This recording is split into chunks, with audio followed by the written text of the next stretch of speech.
Yusuf, come see.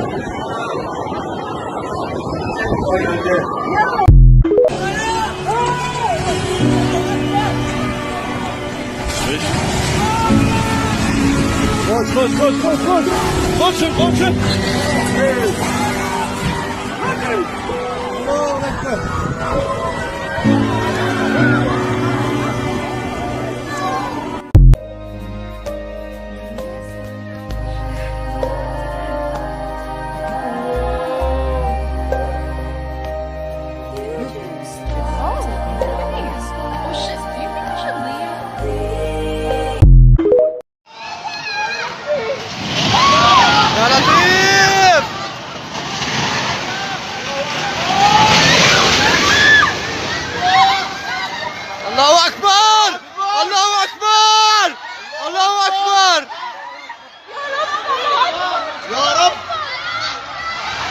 Video from near Gaziantep, Turkey captures the initial moments of the 7.8 magnitude earthquake.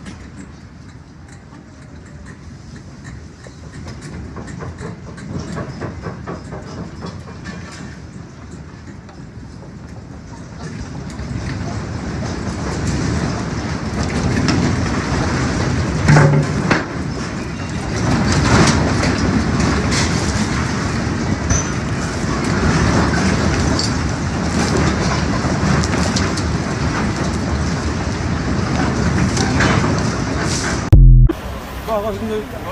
Bak. Renda kara bak. Bak renda kara bak. Gelme. La. Gelme.